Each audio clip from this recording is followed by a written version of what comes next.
1 2 3 check 1 2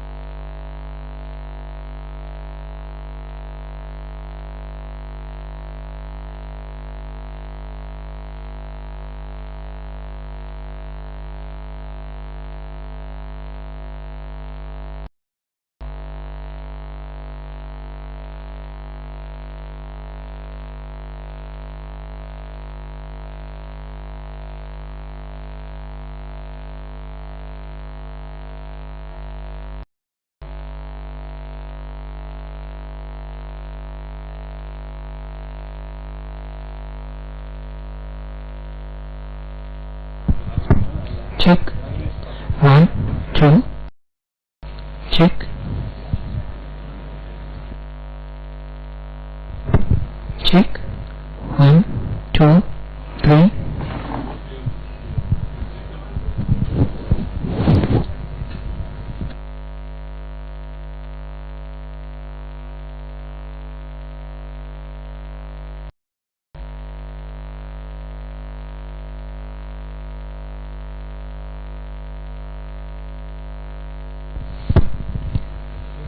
check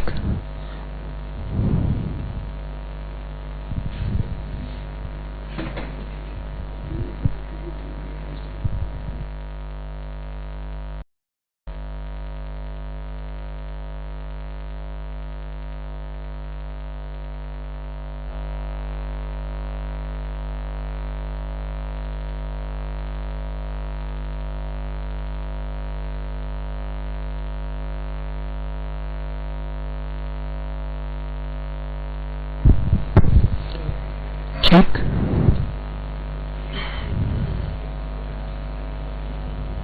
check 1 2 3 check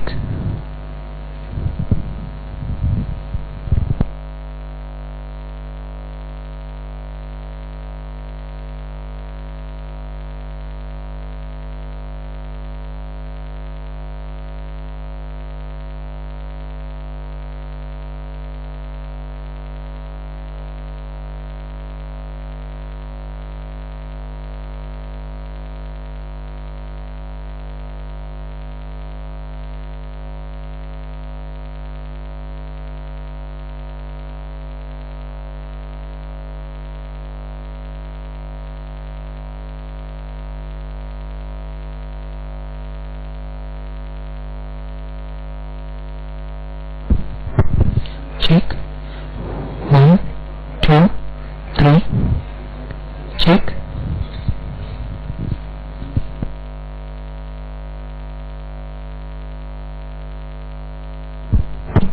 check 1 2 3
check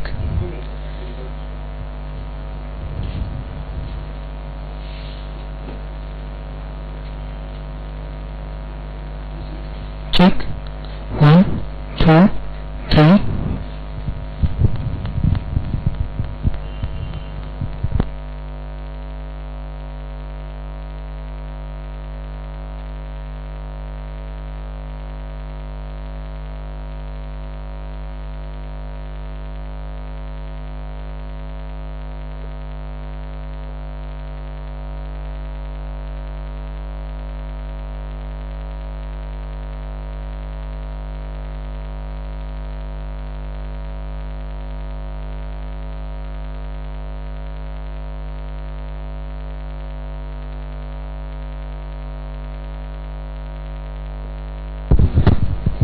check.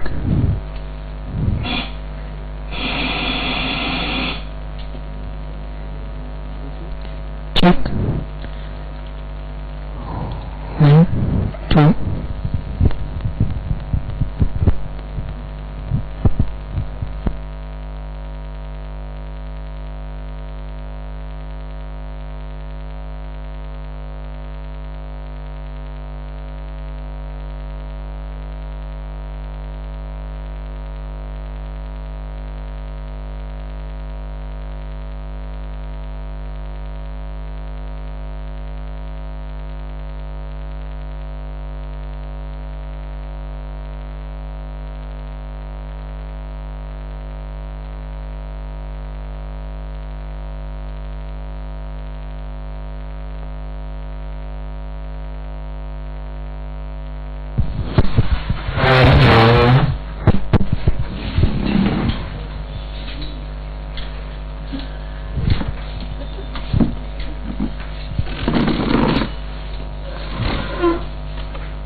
Good afternoon, everyone. We welcome you to the third webcast PG clinics at Kanchi Kamakoti Child Stress Hospital today.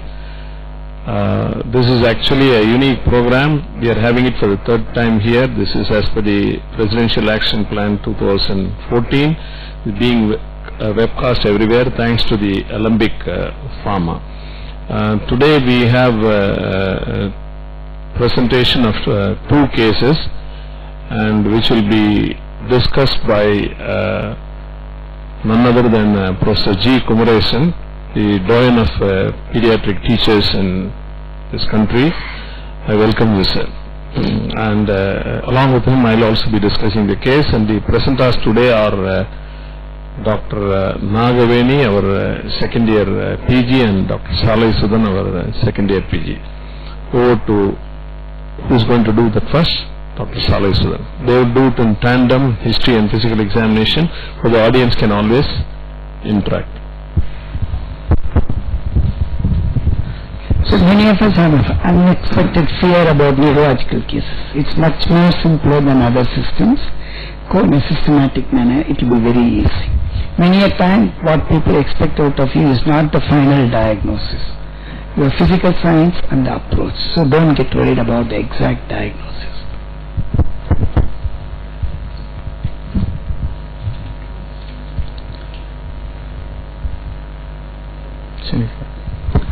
Good afternoon. I am presenting diabetic 5-month-old male infant coming from Tiruvannamalai, and the informant being mother. The reliability is good. Came with the presenting complaint of paucity of movements of both upper and lower limbs, noticed since third month of life. The paucity of movements are noticed in both upper and lower limbs. It is of insidious onset. Notice not lifting both upper and lower limbs above the level of bed. Moving along the surface of the bed, it is gradually progressing. And the infant prefers to keep the limbs stretched. And mother has noticed slipping of the floppiness of the baby in the form of slipping through the hands while the mother is holding the baby, and there is floppiness noticed while changing the diapers.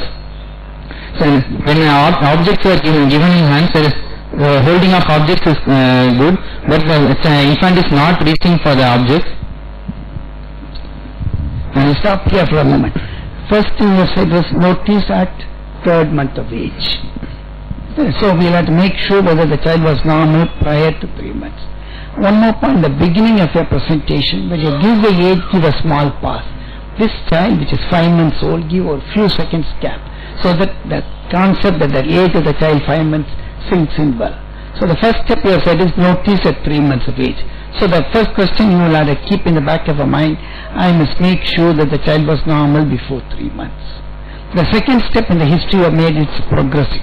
So I should give some more points to make sure why I say it's progressive. These are 2 points which we would expect you to expand a little later as you proceed ahead. Cry of the infant is weak compared to other children, and there is a history of poor weight gain. Head face and facial appearance of the infant is normal compared to the other children. There is no history of seizures.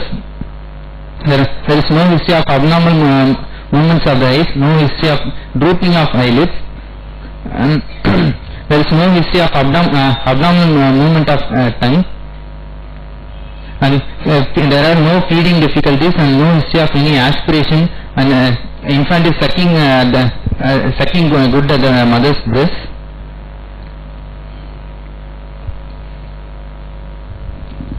And antenatal history.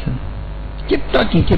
And antenatally, this is a second born child delivered to non-consanguineous parents. Antenatally, this is spontaneous consumption. Mother had no history of gestational diabetes or hypothyroidism. Mother had hypertension noticed since 4th month of pregnancy on antihypertensive medications. And child was delivered at 37 week gestation with a birth weight of 3.5 kg, and the child cried well after birth. There was no history of any MAC admissions. Developmental history. What are few things which you have mentioned? You have not mentioned vertex presentation or not, isn't it? Do you think it's important or not important in neuromuscular disease? It's important, isn't it? Many of the neuromuscular disease may have a breach. So that's one thing you should have mentioned. Second, the antenatal factors. If you are trying to solve a neuromuscular problem about the fetal movements, polyhydramnias, all those things should automatically come. If I am presenting a neuromuscular problem with early onset, polyhydramnias, fetal movements, breech presentation, feeding difficulties soon after birth. If you put all of them in one sentence, the examiner will know that you are trying. The baby's oral musculature might be weak. That's a very important. In fact, the mother, is this the first baby or the second baby? Second baby. Second baby. A mother might definitely be able to appreciate when compared to my first baby, this baby never sucked at the breast vigorously, indicating that the weakness is also involving the oral musculature. That's one. Second thing, going back into the history, it is very difficult to calculate the calories and proteins. You can still defend yourself by saying the approximate calorie and protein content which I calculated assuming that the baby is feeding well is such and such. So don't say dogmatically this is the correct intake. Formula feeding, of course, is very easy. He has calculated correctly. With regard to breastfeeding, and I can also tell you a baby who takes 15 scoops of formula is extremely unlikely to empty the breast at 5 months. It's very, very unlikely. That will indicate that the baby is not getting enough breast milk. And after all, the weight gain has not been very great. 3.5 and now it is 5.2. That works out to, see, we leave the first 10 days. We work out approximately 25 grams per day. And for a baby who is breastfed and a baby who is getting so much of complementary feeding, you expect the weight gain to be much more than what it has been. Right? Even the formula feed, in the dietary history, you could have asked how is this baby getting the formula? By Palade feeds. By Palade. In fact, again, that gives you again one more opportunity to find out whether there is weakness in the bulbar region, whether the baby is keeping the milk for a long in the mouth,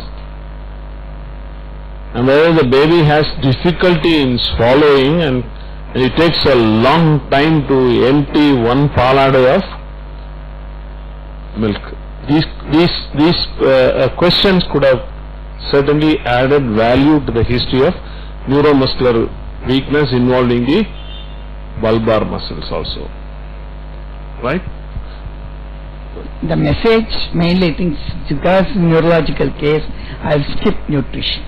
Definitely one of the examiners will catch. So keep the information ready so that you are not caught. If I didn't ask it because I'm not quite concentrating on that, but definitely one of the 4 examiners will catch it. So don't say it's a neurological case, I did not concentrate on nutrition. And second thing, as you are taking the history, do the examination. Don't sit with a paper and pen and take the history. Learn the art of examining as you are talking. If you start doing that within 30 minutes, you can comfortably finish. 30 minutes for history and 30 minutes for examination. You have 1 hour with your hands. You are able to learn to do that both simultaneously. That's important. We'll come back when you summarize. As you look at it, how do you get the neurological signs? Of course, very unlikely even, but in this history, dietary history, an examiner might even ask a question whether the baby was given honey also. It's a neuromuscular problem. Even however rare the disorder can be, you must remember diagnosis is important. That the mother is adding honey to the milk feeds. Botulism is also a possibility. So I am a candidate. Now how can I defend myself? Defend by some way that why you did not take, I'm sure, why did you not take this honey injection, doctor? Can you defend yourself? You say the disease is not fluctuating. The onset is not acute, but don't go and say abruptly, sir, I agree with you that injection of honey history should be important in any neuromuscular case. That is, you first pamper him that you are right in your question. However, I did not think in this case because the onset has not been acute, there has been no fluctuations. Hence I didn't mean, as if apologetically, hence I did not think of history of it. Don't say, no, I did not ask. You can still, if each question, find out what is the motive behind the question and show the examiner, I know this theory answer. But once you answer that, that means the examiner knows this particular boy, knows the clinical manifestation of botulism, though he did not ask, it will good. Second, certainly, tell me what are the neurological diseases which have been blamed to be but not proven related to immunization. Quick, 30 seconds. Infantile spasm with triple antigen disproved. Autism with measles vaccine disproved. Answer it quick, little rapidly. See, now I am an examiner who is averse to neurology. Then I spend all the time in immunization, nutrition, and then spend little time on central nervous system. So be careful about that type of approach. Following DPT, some seizure syndromes also can occur, isn't it? I don't remember the name. Dravet syndrome, yeah, or till now. So what do you think? How old are they? They are living 4-year-old. 11 or what are the causes? 4 children. Significant motor development with a good cognition. But in the one and the other, this child, the preterm delivery. Stop here. Now what is the summary? What did I understand from this history? This is a 5-month-old male infant born to non-consanguineous parents. Now when you are summing up, give it in a different language. Don't give an impression you are repeating. So this 5-month-old child has come with a delay in motor sense to show it is progressing. Right? With normal, with history suggestive of normal head size and no facial dysmorphism and no seizure. I would probably do not go only by mother's version of this. I would reserve those physical examination. Mother has not noticed any obvious. Either it is weak and floppy, or it is hypotonic and floppy, may not be weak. Third group is one who is not hypotonic, who is not weak, but who has hyperextensible joints. Do you follow what I am saying? Just to give you an example, somebody might be simply having hypotonia, but he or she may not have any weakness at all. That is different from somebody who has got some paralysis and hypotonia. The third group does not have hypotonia, does not have weakness, but is perceived to be floppy. Which is that group? Illness, acute hyperextensibility of joints. So fundamentally, you should define when you say floppy, which group does this infant belong to? You get my point? So always then, which group do you think that this infant belongs to? Is it weak and floppy, or is it only floppy and not weak? or it is not thick, not floppy, but is hyperextensible? Weak and floppy infant. How did you conclude? Infant is not able to lift both the upper and lower limbs above the level of cot. And there is infant while Muscular movements are normal. There is intermittent horizontal oscillatory movements of the eyeball. Horizontal nystagmus is there. Okay, we'll check each physical sign. Right, yes. And oral cavity is normal. And chest, there is pectus excavatum with chest moving in during inspiration. Paradoxical breathing is there. With lower intercostal retraction. Can you repeat the description of paradoxical respiration? Chest is moving in during inspiration. Okay, right. Yes. Pectus excavatum is there. And extremities are normal. There is a fixed deformity in the form of plantar flexion at the ankle joint. Plantar? Fixed deformity at the ankle. Let's finish it, then show each physical sign with the video. Right. One you said is nystagmus. Number two you said paradoxical breathing is there, and fixed deformity at the ankle joint. Right. Three. Okay. Then. And anthropometry, head circumference is 40 centimeters. It is at the third centile. Weight is 5.2 kg. It is less than third centile. Length is 65 centimeters. It is between 15th to 50th centile. So what length is preserved, but weight is reduced. It is indicative of acute malnutrition. Sir, there is no malnutrition. You accept it. Sir, she said malnutrition. Head circumference of third percentile. Third centile, and length is 65 centimeters, which falls between 15th to 50th centile. Weight is 5.2 kg, less than third centile. Agreed. There is no microcephaly. Weight only is affected, the length is not affected. Head circumference seems to be preserved, indicating that it is likely to be an acute malnutrition. But to say this is acute malnutrition is perhaps not fair to the mother. You should only clear a nutritional problem. You have an obvious organic disease causing this problem. It is better to term it. Of course, you are not wrong in saying it is acute malnutrition, but I think conventionally you should call this as failure to thrive rather than malnutrition. For some reason the baby has not been putting on weight. The length and head circumference has been okay, indicating that the whole problem is acute and this is an acute failure to thrive. Yes. And vital signs, respiratory rate is 48 per minute, and paradoxical breathing is present, and there is lower intercostal retractions, and pectus excavatum is present, and all peripheral pulses are well felt. S1, S2 is normal, and apical impulse is Once when it's feeble, I know you are not sure on that physical sign. Right. Okay. Don't do that. Yes. apical impulse is in fifth intercostal space, and No, they are not able to hear. Right. And coming to Avoid those words.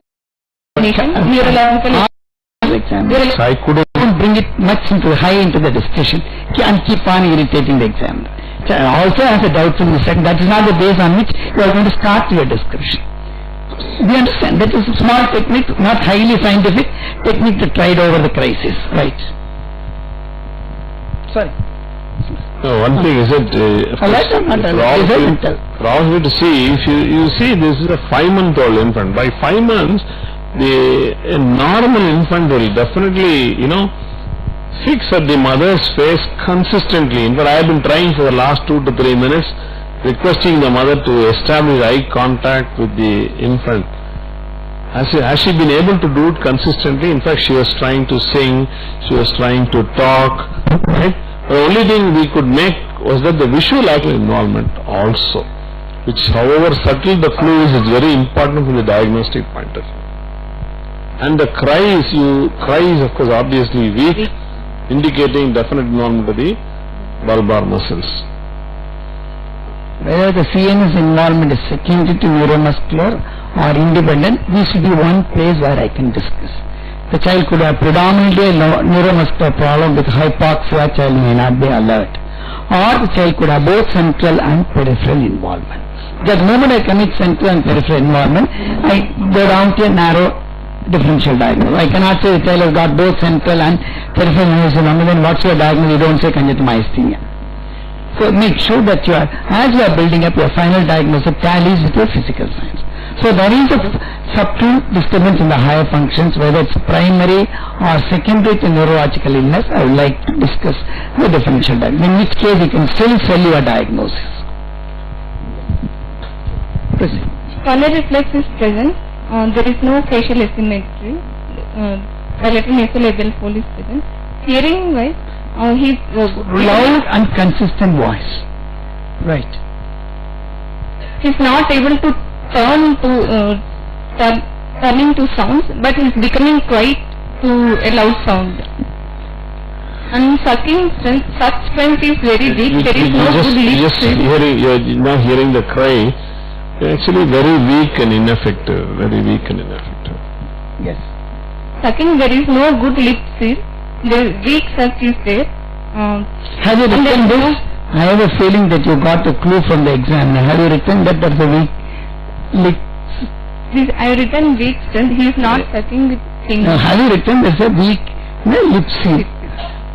She added the seal to ensure that her fate is not sealed. Right.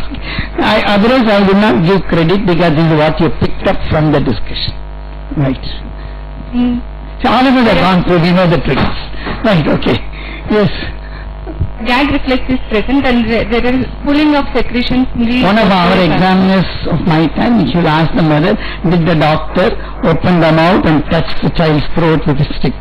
If the mother says no, then I know you have not done the gag reflex. Not only you have not done the gag reflex, doctor, you have the audacity to bluff. Okay, right. Fortunately we don't have such eccentric examiners. Okay, right. Gag reflex present, there is pulling of secretions in the posterior pharynx. What a positive finding, another finding contradictory to that. Okay. Pulling of secretions, can you demonstrate? Sure. Let me see whether SDS is convinced. Pulling of secretions. Okay, I'm not saying for the sake of teasing the candidate. Once you have a pulling of secretions, you have a positive sign, and your discussion is going to get narrowed down. I still remember what Dr. Lavanya told me. In one of those classes they kept DMD. I said DMD is not for dependent. She's not a DMD. DMD has a long case in exam. So make sure what case it comes. Right. Kanin sir? Right, okay. No, pulling him. We're not checked, sir. Better proceed. Okay. Right, please. Keep talking, keep talking. We'll wait for the tongue to process. Keep talking. You go ahead, keep talking. We'll check it. You are not got a tongue depressor, doctor? Sorry. Right, okay. Right, okay, right. Just see how I can teach you, right, okay. Right. Motor examination. Bulk of the muscles is same on both sides. And in posture, limbs, so upper extremities is lying like abducted at the shoulder joint and extended at the elbow joint. And lower limbs at the hips abducted and externally rotated with the thighs, lateral surface of thighs touching the couch. There is pulling of secretions. Agreed. Considered. I think internal exam is to your help. Okay, right. Right, okay. Okay. There is abduction and external rotation at the hips with the lateral surface of the thighs touching the couch, and there is extension, flexion at the knee joint and plantar flexion at the ankle joint. And tone is decreased at all joint levels. And on 180 degrees examination. Tone is a function of joint or muscle? It is muscle. What is the tone decreased at all joints? Level. No, is it level? I really looked at that. Right. On 180 degrees examination, on traction there is complete head lag. And in sitting position, there is head lag with rounded back, and this roundedness is more prominent over the lumbar region. Normal or abnormal? Abnormal. For a 5-month-old child? Abnormal. Abnormal for a 5-month-old child, rounded back. Back we have said I think around 8 months. By 20 to 24 weeks, Should become straight. Okay. 24 weeks is 6 months. Okay, right. 20 to 24. Right, okay, right. Okay, right. So she should add it 2 weeks earlier. Okay, right. And on vertical suspension, infant is slipping at the shoulder, and the both upper and the lower extremities are freely hanging. There are no movements. And in ventral suspension, there is complete head lag with upper and lower limbs freely hanging, and there are no obvious movements. And in prone position, the head is... You are not said everything, say no movement. That is, you see the child constantly moving the toes and fingers. What do you have to saying, doctor, no movement? Why are you biased? Like in one of those eccentric tough examiners. Don't blame me.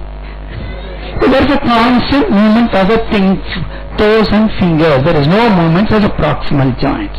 The straight away tells you the weakness is probably much more proximal than this. I am not saying only proximal. Isn't it quite obvious? The only movement the child has got is only a movement of the toes and fingers. There is very little movement of the other major joints. Right. Reflexes, superficial reflexes, corneal reflex is present. Abdominal reflexes are not elicitable. The tone is not elicitable makes me think, come on, show me at the once. You have obviously not done it. Okay. Just a piece of them, don't worry. Right. Okay. I can never be your examiner, don't worry. Right. Abdominal reflex are absent. Cremasteric reflex is also not elicitable. Right. Plantar reflex, there is extensor response. Doubtful. Even if you are doubtful, hit it strong. There is an extensor. What do you expect a 5-month-old child? Do you expect a plantar flexor? Why do you hesitate? Bilateral extensor plantar. At any age, asymmetrical plantar is more important. Right. And from there I am not asking you, tell me what are the various reflexes which gives you the plantar in a newborn. The 4 reflexes, plantar grasp, withdrawal reflex, all those things. Right. Read that one paragraph in valve, mug it up. Right. Depend on reflexes. Jaw jerk is not elicitable. In the upper limb, biceps, triceps, supinator are not elicitable. In lower limb, knee jerk is elicitable. Ankle reflex is not elicitable. So knee jerk is elicitable. Other jerks are not elicitable. That's only physical sign which I like to verify. If I show the reflexes are present, the whole discussion is gone. Demonstrate the knee jerk. No, this is not the knee hammer. Sorry, madam. I don't like my examiners. You can go and come back next time. If you cannot bring a circular knee hammer for the exam, this is not accepted. If I were your examiner, I will say thank you very much. Come on, go and see the next case. Right. Unless I put that amount of fear into you, you will not change over to that small hammer. Okay, don't take it personal. This is for all others. You are taking the shots for everybody. Okay, right. To me it looked... Different reflexes. Yes. In upper limb, if somebody wants you to demonstrate deep reflex, start comfortable with the reflex which you can show easily. Don't start with biceps or supinator which you can not get even a normal person. Start with the knee comfortably. Madam, don't fall into the standard trap when knee jerk is being examined. You are not exposed at time. Right. Make sure that you do before you take the knee hammer. That's why you won't forget it in the exam. Right.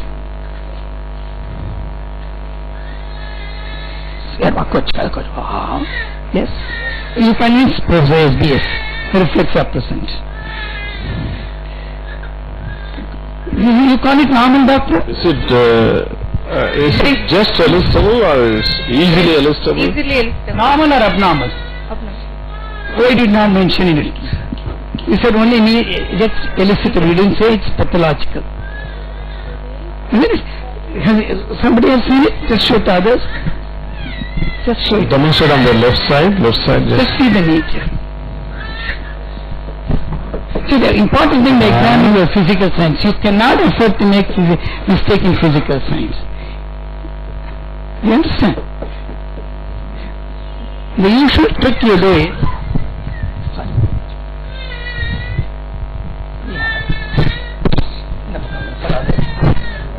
you want the knee jerk to be absent? Not that. you want it to be present, well, the next mechanism is make sure they give the optimal stretch.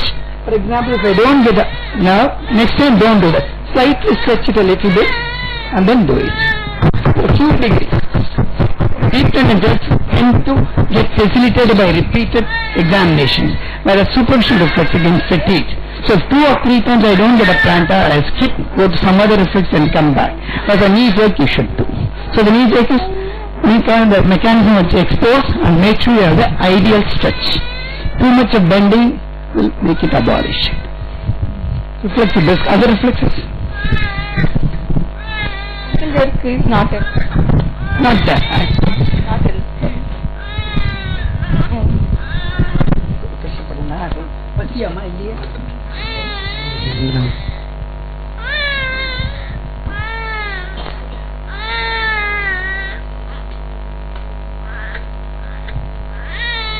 Okay, other than absent. Okay. This is a good case for dependent. Right? Right, okay. Just make yourself comfortable, right? Rest of the examination of hyperscoliosis. Right. Any other relevant negative finding you would like to mention, doctor, before you start the differential diagnosis? Is there fasciculation? When I think there is no abdomen, no fasciculation. How did you look for, demonstrate how you look for fasciculation and tell me whether there is fasciculation or not. In open mouth with the tongue inside the oral cavity, we have to Where did you see once more? For example, one examiner says fasciculation, another examiner says no fasciculation. That means how you get off. Right? For example, I don't agree with fasciculation, just for sake of argument. Convince me. Good. So I would not commit to fasciculation when the child is crying. The tongue is not at rest. That would be the safe way to escape it in both. So what do you do? What do you do if the infant is crying but still you have a way out? What do you do? The examiner still wants to know whether there is fasciculation or not. Anybody in the audience? Remember, whenever there is problem with geography, go to history. Ask the mother. Ask the mother. ஒரு நிமிஷம். What are other things? நாக்கு உள்ள வச்சிருக்கும் போது லேசா துடிக்குதா இல்லையா? She is likely to be right. I can tell you, 9 out of 10 times mother is likely to be right. Mother says there is no fasciculation. நீ நாக்கு துடிக்கிறத பார்த்திருக்கியாமா? The tongue அப்படியே இல்ல. ஒரு தடவை கூட பார்த்தது இல்ல. Remember, she will be a better clinician than all of us. Whether the tongue is large, whether there is floppy. And you have I seen the child protruding the tongue any time, all this 45 minutes, child has never protruded the tongue, even when it's crying. That would be probably a point that there is a weakness. But whether plus or minus fasciculations, when Dr. SBS gave me the summary, I said I will not accept fasciculation. The moment I accept the fasciculation, the differential diagnosis is closed, nothing else. But I would still get into theory and make you tell me the neuromuscle disease in which there is fasciculation, tell me the metabolic disease in which there could be fasciculation. That's different. Alright, okay. Another physical finding which is of relevance is that the tongue itself appears to be very thin. I think it's a very significant finding indicating that there is wasting of the tongue muscles. Anything else you want to say, doctor? Anything relevant negative finding when you want the history to be made out? Nothing. No hepatosplenomegaly is probably which I would have expected. And which I often forget in the examination, make sure that there is no hypertrophy of the muscles which I miss. For example, all the time floppiness, weakness. If there is a group of muscles which are hypertrophied, that again becomes important. So in the examination, make sure that you look for hypertrophy. Similarly, in the history, you do not forget to ask for cramps and muscle pain. And if the mother says the child is not walking the first few days, few hours, then child walks, the reverse of myasthenia, be aware, look for myotonia. Certain things which I remember is examination of neuromuscular disease is incomplete without looking for myotonia. You can say in a child below 2 years you may not get myotonia clinically. Examination of peripheral nerve is incomplete without looking for thickened peripheral nerves, so that I don't forget them in the exam hall. Right? So now we start summing up. How do you sum up this case? For here I will help you. How do you sum up? What are the positive signs here? Forget the history now. What are the signs which tells you which system is involved? Which system is predominantly involved? This child has got weakness. This child has got hypotonia. This child has got absent reflexes. That means I should say this child has got a lower motor neuron disease. What are the physical signs which does not fit into this? The brisk knee jerks does not fit into it. The next question, what are the structures in the neuromuscular system involved? Proximal more than distal. Both upper lower limbs are involved. Both proximal and distal is involved, but proximal is much more involved than distal.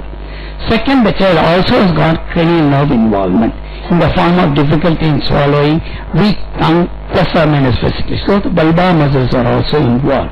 The respiratory shows paradoxical involvement, indicating intercostal muscles are.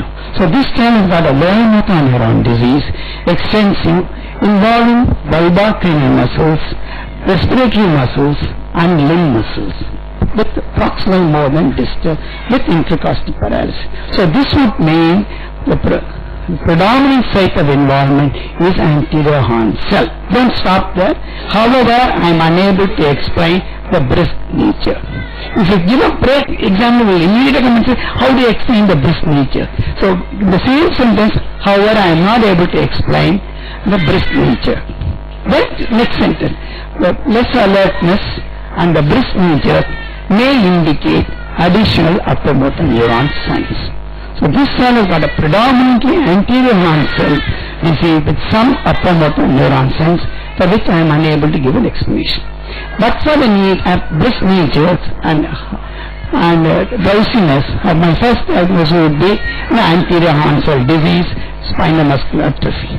However, drowsiness and brisk nature, the drowsiness at least I could explain by hypoxia, secondary cerebral ischemia due to paradoxical respiration, but I am unable to explain the brisk jerks. Hence I would also think of diseases in which both upper motor neuron and lower motor neuron is involved. I like to explore such conditions, like just one or two. We are not pompous, acid maltase deficiency, infantile neuron, just 2 or 3 conditions, or severe hypoxia with secondary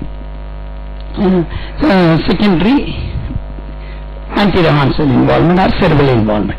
That is, you can have a spinal muscular disease with severe hypoxia producing central nervous system disease, or a severe hypoxia can produce spinal cord ischemia and produce hypotonia. But here the brunt of the lesion is lower motor neuron. Hence I think of an anterior lower motor neuron disease with minimal involvement of the higher functions. So first diagnosis is SME. However, I will also consider rarer diseases in which there is a combination of lower motor neuron with upper motor neuron. Clinically, I don't think anybody can do beyond this. Is it clear now? Before I ask her, how do you proceed to investigate? I think basically when you have a floppy infant like this who has got weakness, your question should be whether this is central or peripheral. That's the foremost fundamental question.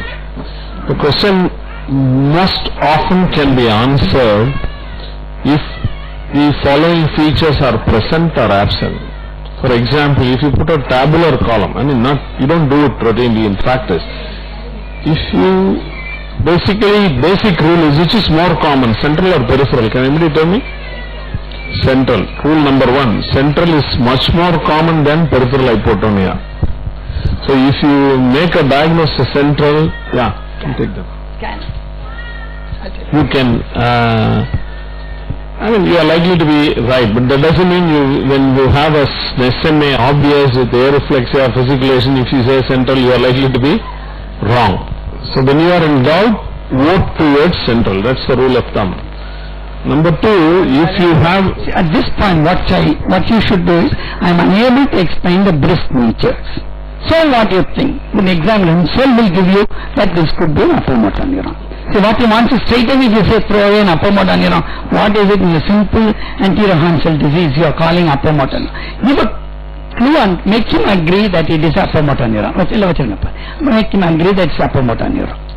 If the history is suggestive of HIE hypoglycemia, stormy neonatal period, very low birth weight, etc. Exchange transfusion, etc. I mean, exchange is very unlikely to be floppy, but I am just telling you, stormy period, it favors a central lesion. If global developmental delay is present, it is likely to be a central lesion.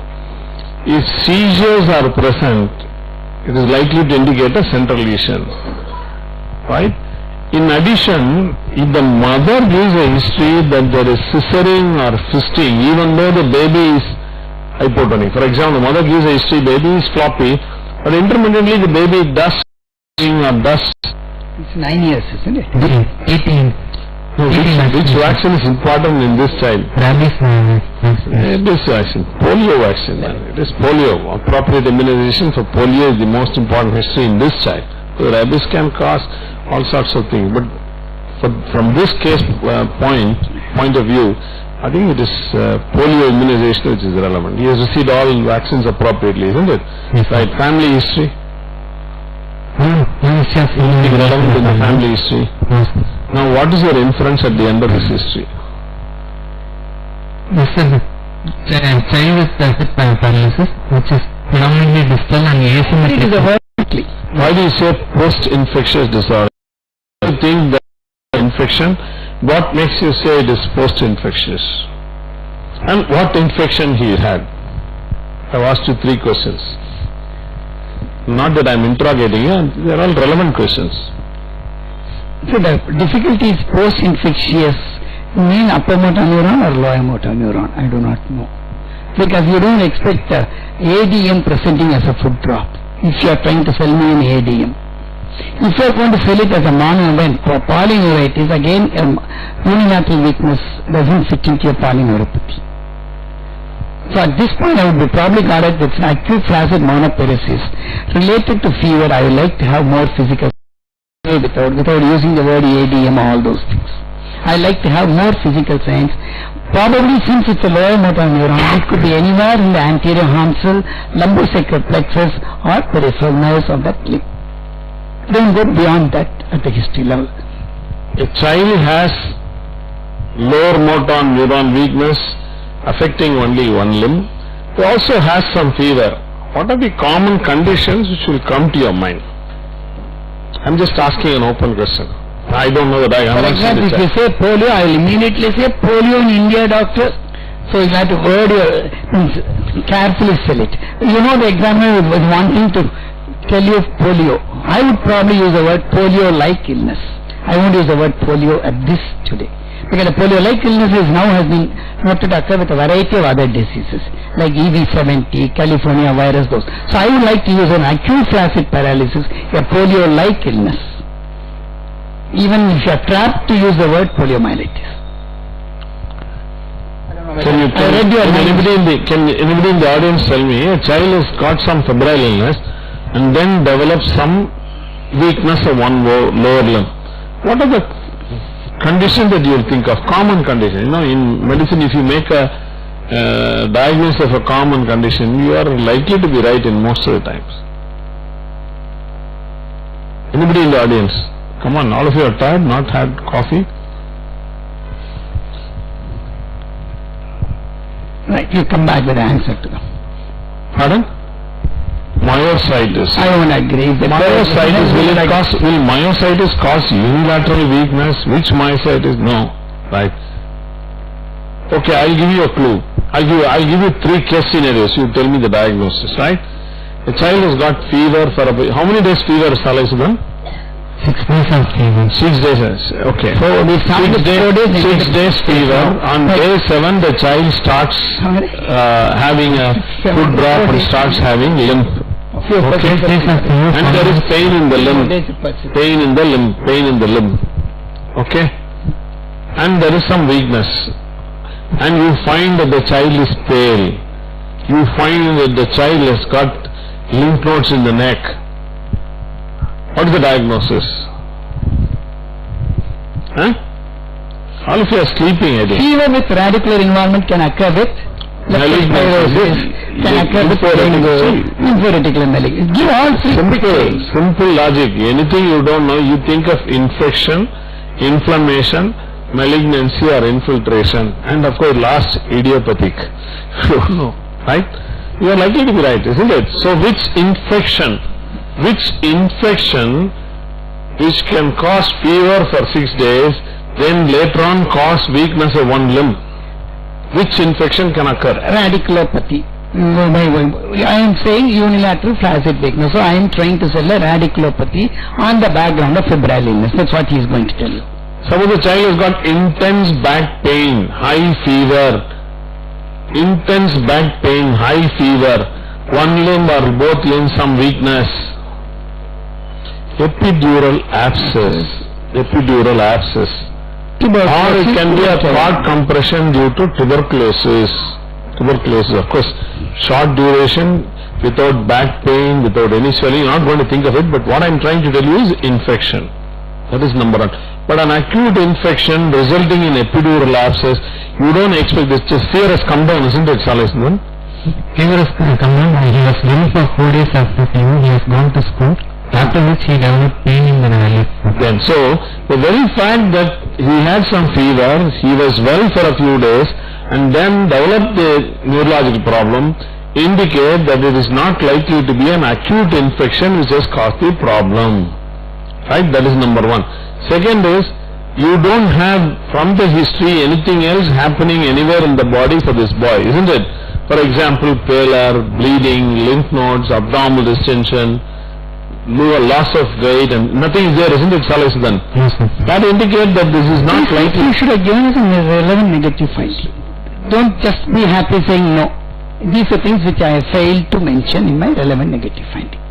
Because that would explain your thinking process.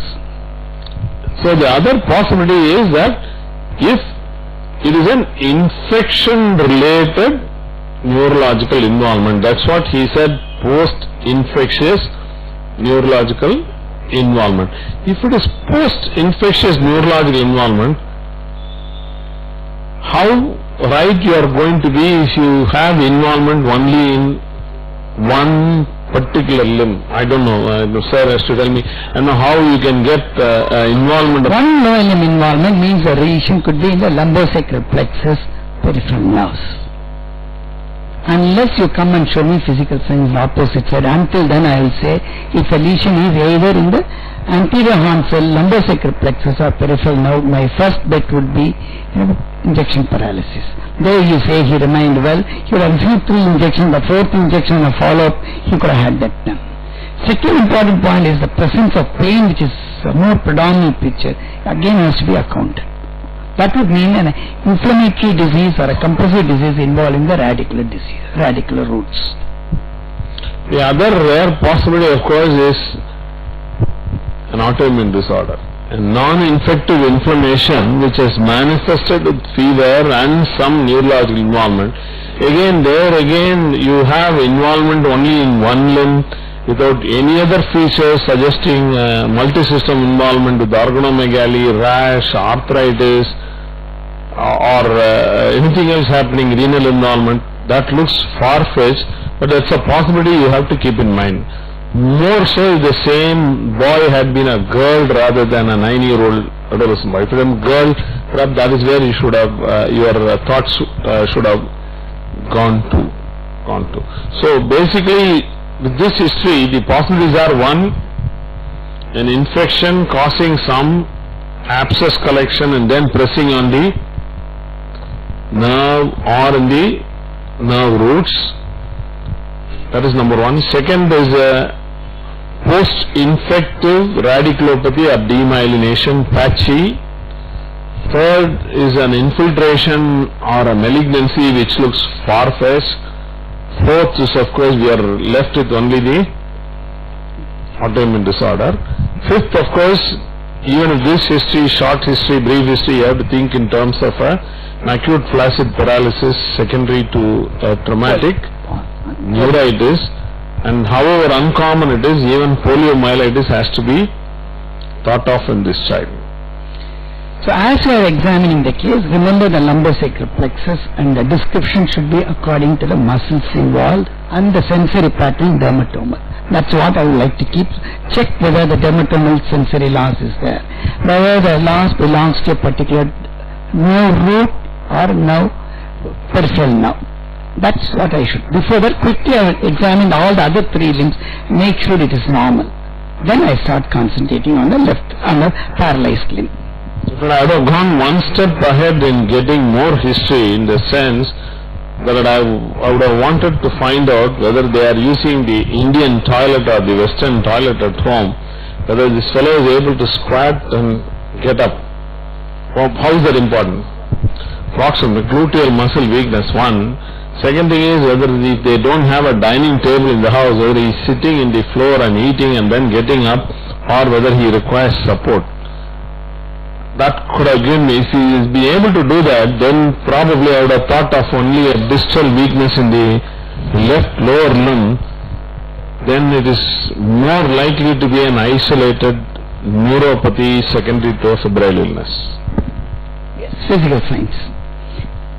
All the 3 limbs are normal. All the upper 3 limbs, other limbs are normal. Then we concentrate only on the paralyzed lower limb. And we presume other things are upper limbs, other 3 upper limbs and right lower limb is normal. So we won't waste time, concentrate on the physical signs of the left lower limb.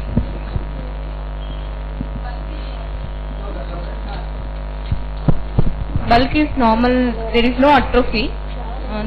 Tone is also normal tone. And reflexes? How can the tone be normal? The tone at the ankle has to be low with a foot drop. Are you sure the tone is normal both at hip, knee and ankle? Yes, sir. So we are happy, no physical signs to verify.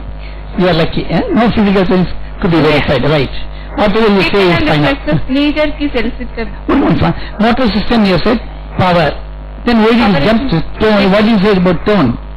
Tone is normal. Power is a tone normal. Power? Power also normal. All entirely. So it's not a neurological case at all. Okay, third. Reflexes? Just so make sure the power, tone, nutrition, coordination, involuntary movements. I will not move out of this motor system without mentioning all the 5. Power is normal, tone is normal, and no wasting, no involuntary movements, coordination is normal. So it's right. Reflexes. Reflexes? Knee jerk is elicited. Ankle jerk elicited. Knee jerk is normal, abnormal. Normal, right. If a feeler elicited if examined like such, then I say normal, right, okay. Ankle jerk is not elicitable. Ankle jerk is absent, right. Plantar reflex is mute, no. No response. No. How can the power be normal? Something wrong with your physical science. You have not tested the dorsiflexors and plantar flexors. It cannot be normal. Okay. And gait? High stepping gait. How can the power be normal with the foot drops setup? Right. Sensations. Sensory system is normal. What all did you do in the sensory system? For posterior column sensations, pain, touch, pain and touch. This is spinothalamic tract, temperature, what all the parts of the lower limb did you test? So show me the dermatomal patterns of sensations in the lower limb. Because one sensory loss would be on L4 or L5. He would have tested here and said normal. In this case I would do L1, L2, L3, L4, L5, S1. Unless I do dermatomal wise, you might miss a sensory loss. The absent ankle jerk tells you that S1 root is involved. So the sensory loss has to be either L5 or S1. The child has a foot drop, that means child has got a distal weakness. If it's a foot drop, that means the plantar flexors are more involved than the dorsiflexor, and the ankle jerk is involved. That means the child has got a S1 root involvement. The power has probably recovered well, but not complete. Yes. Sensory findings, you have not found anything. No. Next. Spinal cranium normal. Spinal cranium normal. So this child has a post-infectious lesion involving predominantly left L5 S1 root. I'll check the sensory symptom dermatome wise. I'll check the perianal sensory loss for S2, S3, S4. I'll specifically look for bladder symptoms. The core sign seems to be an L5, S1 root, which is rapidly recovering, but still has got a residual weakness on the abs and ankle. So the anatomy is L5, S1. Pathology most probably a traumatic neuritis. Second, as we said, something which has inflammatory lesion involving L5, S1. Theoretically, which we see less common in a pediatric age, could be a partial demyelination of the lumbosacral plexus. But first step, you should probably call it as a AFP, traumatic neuritis. Other cause would be a demyelination because of preceded by fever and well-being, a lumbosacral plexus demyelination. But all in all, what you have to say is S5, L1 root. Come. See the foot drop. But just look at it. Right? Very nice. Good. Good. One mark. Now I am going to I am checking the flexors of the hip. So I have checked L1 root. Good. Now I am checking the kai adductors. Adductors are adductors are good. I am checking the abductors. I am checking L4, L5. Then the I am checking the extensors of the hip. Right. The so extensors of the knees is good. L2, L3, L4 is good. Now the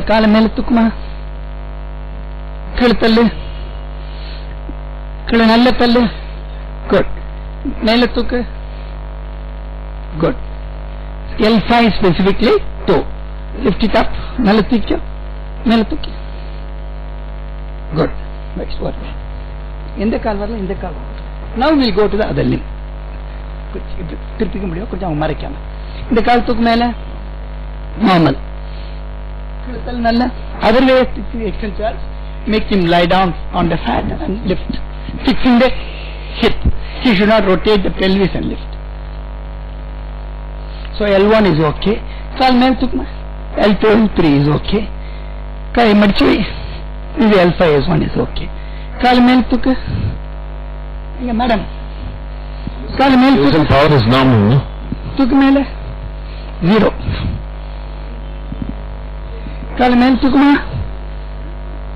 Able to understand? You able to do dorsiflexion? Good. It's good. Dorsiflexion? See, without seeing the patient, you know from the history he is walking with a foot drop, has to be the weakness of dorsiflexion, right? I'm not blaming you. As you are looking at it, think. See this? So there is L5. Then the knee ankle jack absent is correct. So he has got a foot drop.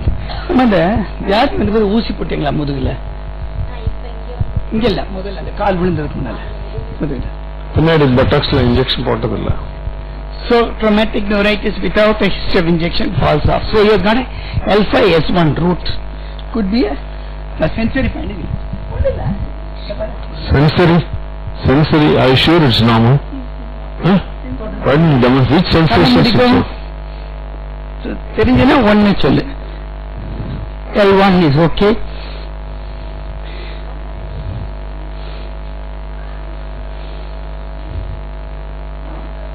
Now next step, inge todradum onna iruka vidyasama iruka nalathu inge todradum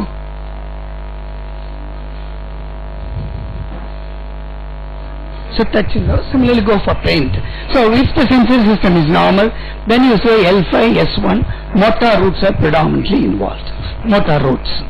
So this is the L5, S1 motor radiculopathy, could be a part of a demyelination. So first diagnosis would have been acute traumatic neuritis. Are there any findings in his eyes and face? What are the findings? Huh? What are the findings in his eyes? Can you demonstrate the எழுந்து உட்காரியா தம்பி ஒரு நிமிஷம். Focal radiculitis, EV70, ASD-like illness, traumatic neuritis. What are the findings in his eyes? In exam hall, also see she is carrying a scan in her hand. That means somebody must have looked at What the if spine, whether they picked up a What caries. is it? But caries pain will not disappear that easily. Anything else? What are you coming to? Anything else around the eyes? Hyperpigmentation is there. இது இந்த கண்ணு எப்பல இருந்து இருக்குமா அந்த மாதிரி? குழந்தையில இருந்து இருக்கு. இந்த கண்ணு கருப்பு வெள்ளையம் எவ்வளவு பிறந்தல இருந்து இருக்கா? L5S1 root lesion. Acute high step. இப்படி நடமா ஒரே நிமிஷம். See, he lifts high and reaches on the toes. Normally all of us will reach on the heel. Only question which they ask in DM, not for you, is how do you differentiate whether this foot drop is upper motor neuron or lower motor neuron? If you have a foot drop with a preserved ankle check, probably you can think of. Second thing, the foot drop of upper motor neuron lesion is not dependent on gravity. So even if you eliminate gravity, foot drop will present because of the overaction of the plantar. Whereas the foot drop of lower motor neuron will disappear when you eliminate the gravity. That's a DM neuro question, don't bother. Means it's a normal. Demonstrate. Absent question number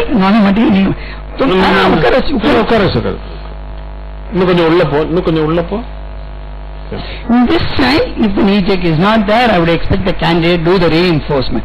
I won't give a clue. Did you do reinforcement? Right? If you don't do the reinforcement, then I'll get upset. So once you don't get it, stretch the leg a little more. And here all of you don't expose the lower third of the thigh. At least in exam hall, please. Right? At least in exam hall. Keep talking to him. Divert his attention. Only lag. Right. So if both are equally sluggish, okay. If I get a good knee jerk this side and few do on the opposite side.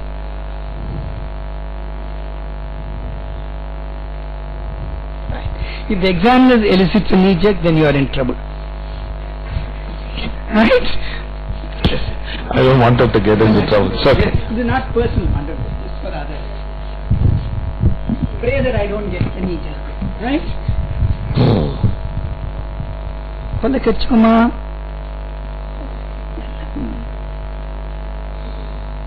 Then at least if I get a good knee jerk on the right side and absent on the left side, then it becomes sing. See? Right. Or this side. Okay. So L5S1 root anatomy pathology is related to fear. It's unlike never forget to look at the spine. That could be a caries which could miss. I committed myself. It's L5S1 root, probably traumatic neuritis, ruled out by the history. A focal involvement could be either a polio-like illness due to some viruses, or third possibility, a lumbosacral demyelination patch involved. Now tell me the final diagnosis. what's your final diagnosis at the end of it? Most likely diagnosis.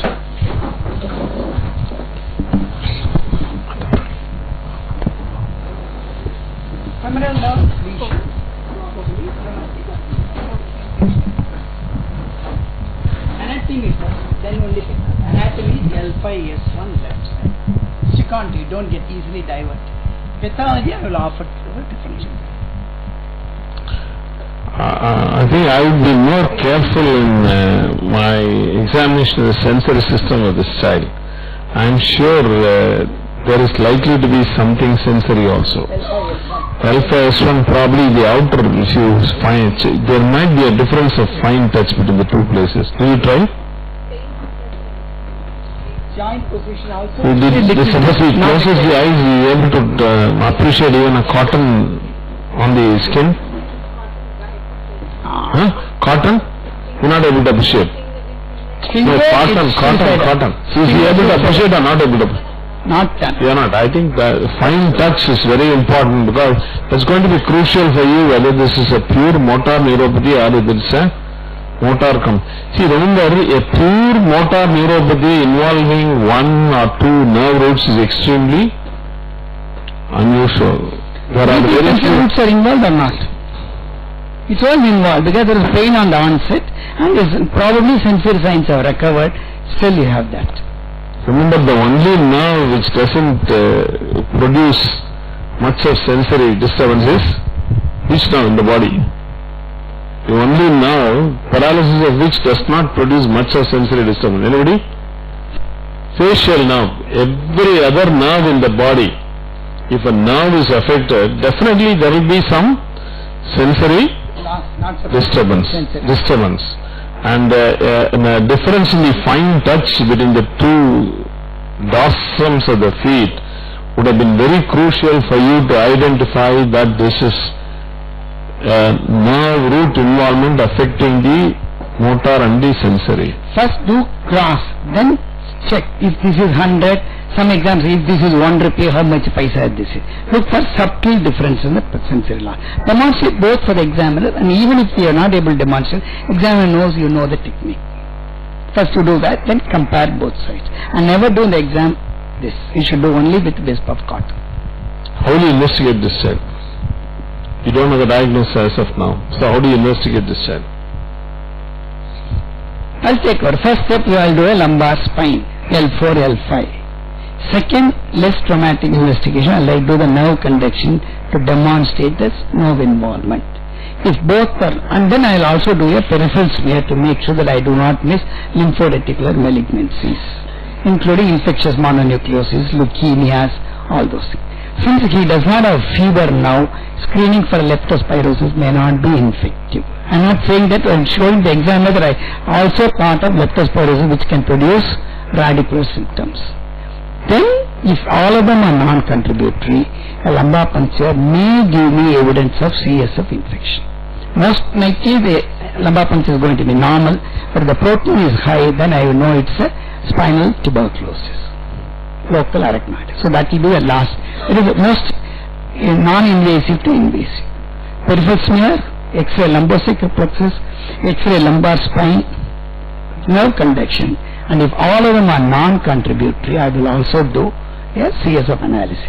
The hemogram also include ESR since we have raised the possibility of an autoimmune disease. In addition, chest X-ray for evidence of extramural tuberculosis. Just because we had a healed primary complex disease does not make it tuberculosis, but I like to screening for evidence of tuberculosis. The same child doesn't have fever, comes with a full drop. The child has a hypopigmented patch, the limb. What will be a diagnosis? Commonest cause of mononeuropathy is in fact, in this case, if you don't mention that you look for nerve thickening, it's very crucial. You have to examine the popliteal nerve, particularly for thickening. So it might be a polyneuritic type. Remember, examination of peripheral nerve is incomplete without looking for thickened peripheral nerves. So once I say it's a peripheral nerve, I should have looked for it. If I say muscle disease, I should have looked for myotonia. In many a times I have been caught not making. If I do not make a percussion myotonia, I will give a diagnosis of Duchenne muscular dystrophy and say your child will die at 20th year. At least I have 2 or 3 patients where I said this is a child which you said will die at 20th year. He is now 35 years going to college. Make sure. That's I will not forget to examine for percussion myotonia, not below 2 years old.